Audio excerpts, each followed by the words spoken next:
நம்மோடு பத்திரிகையாளர் ராதாகிருஷ்ணன் அவர்கள் இணைக்கிறார். வணக்கம் சார். வணக்கம். ஆம் ஆத்மி எம்பி சஞ்சய் சிங்கிற்கு உச்சநீதிமன்றத்தால் ஜாமீன் வழங்கப்பட்டிருக்கு. மேலும் அவர் அரசியல் நடவடிக்கைகளில் ஈடுபடலாம், தடை இல்லை அப்படின்னு உச்சநீதிமன்றம் சொல்லியிருக்கு. எப்படி பாக்குறீங்க? இது முந்தானத்து வந்த ஜட்ஜ்மெண்டினுடைய அதே அப்சர்வேஷன்ல அதற்கு ஒட்டி ஒரு அப்சர்வேஷனாகத்தான் பார்க்க வேண்டியதா இருக்கிறது. அப்போதும் அவர்கள் சொல்லியிருந்தார்கள், அதாவது ஜாமீன் வழங்கும் போது இவர்கள் அரசியல் இருக்கக்கூடாது, இல்லைன்னா அரசியல் பேசக்கூடாது என்றெல்லாம் அது அந்த சரத்துக்கள் வைக்க முடியாது, அது தவறான சரத்துக்கள் என்று அப்பவே கூறியிருந்தார்கள். இதுக்கு முன்னாடியே ஒரு கேஸ்ல கூட மும்பை உயர்நீதிமன்றம் இந்த மாதிரியான ஒரு கருத்தை தெரிவித்திருக்கிறது. ஜாமீன் வழங்கும் போது மக்களுக்கு அந்த பேச்சு சுதந்திரம் இல்லை என்றால் அது எதற்கு, அப்படி ஒரு சுதந்திரம் எதற்கு என்று கேட்டிருக்கிறார்கள். இது பல காலமாக 2011 பாத்தீங்கன்னா அந்த டெல்லி உயர்நீதிமன்றத்திலே இதே பேச்சுக்கள் வந்திருக்கிறது. அந்த நம்மளுடைய எம்எஃப் ஹுசைனுடைய அந்த பெயிண்டிங்ல வருகின்ற பிரச்சனையோட ஃப்ரீடம் ஆஃப் எக்ஸ்பிரஷன் என்பது ஆஃப்டர் நீங்க பேசின பிறகு அந்த ஃப்ரீடம் இருக்க வேண்டும் என்ற அடிப்படையில் பேசியிருக்கிறார்கள். அப்போ அதுல ஒரு கன்சிஸ்டன்சி இருக்கிறது சுப்ரீம் கோர்ட்ல. எதுல கன்சிஸ்டன்சி இருக்கிறாங்கன்னா யாருக்கு ஜாமீன் கொடுக்கலாம், யாருக்கு ஜாமீன் கொடுக்க கூடாது என்ற அந்த ஒரே ஒரு இஷ்யூல மட்டும்தான் சுப்ரீம் கோர்ட்ல இன்னும் கன்சிஸ்டன்சி கிடையாது. அரவிந்த் கெஜ்ரிவால் மேலேயோ இல்லை என்றால் மணிஷ் சிசோதியா மேலேயோ இல்லை என்றால் செந்தில் பாலாஜி மேலேயோ ஒரு ஆவணமும் இருக்காத ஒரு பட்சத்தில் இன்னமும் அவர்கள் நீடித்துக் கொண்டிருக்கிறார்கள் கஸ்டடியில. உமர் காலிதினுடைய கேஸ்ல ஆனாலும் சரி, பல கேசுகள் இப்படி சுப்ரீம் கோர்ட் ஒரு கன்சிஸ்டன்சி இல்லாத விஷயம் பெயில் வழங்குகின்ற விஷயத்தில் மட்டும் வருகிறது. ஆனால் சிஜேயிலிருந்து ஆரம்பித்துக் கொண்டு அனைத்து ஜட்ஜிகளும் வெளியில் பேசும்போது bail should be the norm என்று பேசிக் கொண்டிருக்கிறார்கள். ஆனால் ஆர்டர்ஸ் வரும்போது அது வரமாட்டேங்கிறது என்ற வருத்தம் என்னுடைய மனதில் இருக்கிறது. இப்போ சஞ்சய் சிங்கிற்கு ஜாமீன் வழங்கப்பட்டிருக்கு. இப்போ இந்த ஜாமீன் அப்படின்றது அமலாக்கத்துறையால் மேலும் பல நடவடிக்கைகளுக்கு உள்ளாகி இருக்கக்கூடிய நிலையில இது ஒரு முன் உதாரணமாக இருக்கும் அப்படின்னு பார்க்கலாமா? முன்னாதாரணம் தான். பட் அதுல பிரச்சனை என்னன்னு பாத்தீங்கன்னா அடுத்த ஒரு கேஸ் போட்டு அவர் உள்ள வச்சிருவாங்க. இப்போ சித்திக் அக்பர் என்ற பத்திரிகையாளர்களுடைய அந்த விஷயத்திலேயே பார்த்தோம். அதாவது ஒரு கேஸ்ல பெயில் வருது என்று தெரிஞ்ச உடனே இன்னொரு ஏஜென்சி அதுக்குள்ளாக முடிஞ்சு அவர் மேல இன்னொரு கேஸை போட்டு நான் பெயிலபிள் செக்ஷன்ஸ் போட்டு உள்ள வச்சிருவாங்க. சஞ்சய் சிங்கும் அது யாருக்கும் வாய்ப்பு இருக்கிறது.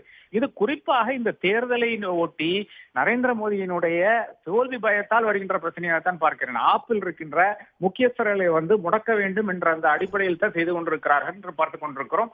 ஆப்பிள் இருக்கின்ற அரவிந்த் கெஜ்ரிவால் இருந்தாலும் சரி, டெப்டி எப்படிங்க ஒரு முதலமைச்சர், ஒரு சர்விங் முதலமைச்சர், ஒரு டெப்டி சீஃப் மினிஸ்டர் சிறை விடுத்த பிறகு ஒரு தேர்தல் ஆணையமோ ஒரு சுப்ரீம் கோர்ட்டோ இது தடையாக இருக்கிறது இந்த நாட்டினுடைய வெட்கக்கேடாகத்தான் பார்க்க வேண்டியதா இருக்கிறது. அந்த வரிசையில் பார்க்கும்போது சஞ்சய் சிங் ஒரு ரிலீஃபாக பார்க்கலாம். பட் உடனடியாக இனி அடுத்த கேஸ் போட்டு அவர்களை உள்ள தள்ளக்கூடிய அந்த வாய்ப்பு இன்னைக்கு சாயங்காலமே இருக்கிறது என்று நான் காண்கிறேன்.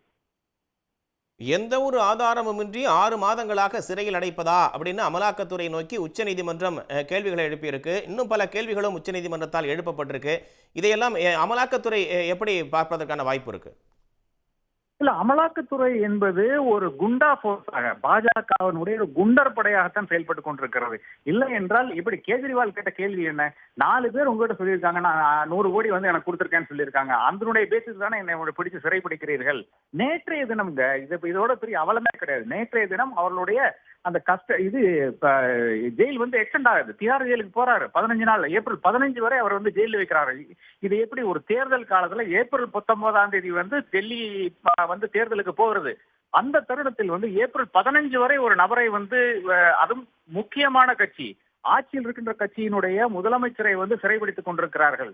அப்ப இதெல்லாம் ஒரு குண்டர் படையினால் தான் சாத்தியம். இதற்கு கோர்ட்ஸ் துணை போயிருக்கின்றதுதான் நாம் தொடர்ந்து பார்த்து கொண்டிருக்கிறோம். பல ஆவணங்கள் இருக்குது, பல ஆவணங்கள் இருக்குது என்றுதான் எல்லா கேஸ்லயும், செந்தில் பாலாஜி கேஸ் ஆரம்பித்துக் கொண்டு பாக்கி இருக்கின்ற அனைத்து கேசுகளிலும் ஆவணங்கள் இருக்கு என்று இவர்கள் குறிப்பிடுகிறார்கள். ஆனால் ஒரு ஆவணமும் வரமாட்டேங்குது கோர்ட்டுக்கு என்றதுதான் நம்மளுடைய ஒரு எக்ஸ்பீரியன்ஸா இருக்கிறது. சஞ்சய் சிங்குடைய கேஸ்லயும் அதுதான் நடந்திருக்கிறது. மறுபடியும் இதுல கோர்ட் கேட்டுக்கொண்டே இருக்கிறது அர்த்தம் கிடையாது. இவர்களை சிறைபிடிக்க வேண்டும். இடியினுடைய டைரக்டரை பிடித்து இவர்கள் சிறையில் வைக்க வேண்டும். ஜட்ஜ்மெண்ட் அப்படி வர வேண்டும். அப்படி ஹார்ஷா இருந்தால் மட்டும்தான் இந்த தேர்தல் நீதியாகவும் நியாயமாக நடக்கும். அப்படி நீதி பிரகாரமும் நியாயம் பிரகாரமும் லெவல் பிளேயிங் ஃபீல்டு பிரகாரமும் இன்றைய சூழ்நிலையில் தேர்தல் நடக்க முடியாத ஒரு சூழ்நிலை தான் இடி நமக்கு உணர்த்தி கொண்டிருக்கிறது. அதுதான் இன்றைய பிரச்சனையாக, முக்கிய பிரச்சனையாக இருக்கிறது. அரசியல் ரீதியான நடவடிக்கைகளிலும் அவர் ஈடுபடலாம் அப்படின்ற அந்த அனுமதியும் அவருக்கு வழங்கப்பட்டிருக்கு சஞ்சய் சிங்கிற்கு. இது இப்போ தேர்தல் நேரத்தில் என்ன மாதிரியான தாக்கத்தை ஏற்படுத்தும் இந்தியா கூட்டணிக்கும் சரி பாஜகவுக்கும் சரி? பாஜகவுக்கு மறுபடியும் ஒரு செட்பேக்குங்க. இன்னைக்கு கூட பிரதமர் எதை பிடிச்சி தொங்கிட்டு இருக்காரு? உத்தராகண்ட்ல போயிட்டு கச்சத்தீவை பத்தி பேசிக் கொண்டிருக்கிறார். ஏதாச்சும் அர்த்தம் இருக்கிறதா? அதாவது பல இடங்களில் நாம் என்ன பார்த்திருக்கோம் பாத்தீங்கன்னா, ஒரு கட்சி துரும்பை பிடித்துக் கொண்டு அவர்கள் ஏதோ அங்க கடல்ல நீந்துற மாதிரி இப்ப ஒரு தோற்றம் அளித்துக் கொண்டிருக்கிறார்கள். பாஜக தோல்வி பயத்தில் பல விஷயங்கள் செய்து கொண்டிருக்கிறது. குறிப்பாக இடியை வைத்துக் கொண்டு, ஐடியை வைத்துக் கொண்டு, சிபிஐ வைத்துக் கொண்டு பாக்கி இருக்கின்ற எதிர்கட்சிகளை சூறையாடி கொண்டு வருகிறார்கள். இது நான் கேட்கிறேன், இந்த கவிதா என்ற ஒரு அதாவது பிஆர்எஸ் தலைவர் சந்திரசேகர் ராவனுடைய அந்த மகளை பிடித்து ஜெயில வச்சிருக்காங்களே, அவங்க என்ன ஏதாச்சும் பொறுப்புல இருந்தாங்களா? அமைச்சராக கிடையாது அவர்கள். ஒரு நிறுவனத்திற்கு இல்லையா ஒரு வாரியத்துக்கு தலைவர் கிடையாது. அவர்கள் ஒரு ஒபிஷியல் பொசிஷனும் கிடையாது. அப்படி இருக்கின்ற ஒரு நபர் ஒங்கியுமே கையெழுத்து போட்டிருக்க முடியாது. அவர் ஒரு தனியார் நிறுவனத்தினுடைய ஒரு மேலாளரோ இல்லையென்ற ஓனரோ கிடையாது. அப்படி இருக்கின்ற ஒரு நபருடைய ஒரு சான்றும் இல்லாமல் இன்னைக்கு சிறைப்பிடித்திருக்கிறார்கள். அதற்கு கோர்ட்டும் ஏதுவாக துணை போயிருக்கிறது. இதுதான் ஒவ்வொரு இடத்திலையும் பார்த்து கொண்டிருக்கிறதுன்னு பாத்தீங்கன்னா, அதாவது எந்த அளவுக்கு கோர்ட் ஒவ்வொரு கேஸ்ல பாஜகவுக்கு எதிராக இல்லை என்றால் அரசாங்கத்துக்கு எதிராக பேசுகிறதோ அந்த அளவுக்கு பாக்கி இருக்கின்ற கேசுகள்ல அரசாங்கத்துக்கு துணை இருக்கிறதா பார்த்து கொண்டிருக்கிறோம். ஆனால் இந்த ஒவ்வொரு கேஸில் நம்ம உணர்த்துகின்ற விஷயம் என்றால் பாஜக தோல்வி பயத்தில் அனைவரையும் அரெஸ்ட் செய்து உள்ளே அடைக்க முயன்று கொண்டிருக்கிறது. நான் சொல்ல போகிறேன், இந்தியாவில் இருக்கின்ற all the jails in India cannot hold everyone in India. அதாவது 140 கோடி மக்களை நீங்கள் சிறையில் அடைக்கக்கூடிய ஒரு போக்கில் தான் போய்கொண்டிருக்கிறீர்கள். அது இந்த நாட்டில் சாத்தியமாகாது என்றுதான் பாஜக கூற வேண்டிய ஒரு தகவலாக இதில் இருந்து நான் புரிந்து கொள்கிறேன். நன்றி சார். இணைந்து பல்வேறு பார்வைகளை முன்வைத்தமைக்காக நன்றி. உடனுக்குடன் செய்திகளை தெரிந்து கொள்ள சன் நியூஸ் பெல் ஐகானை கிளிக் பண்ணுங்க.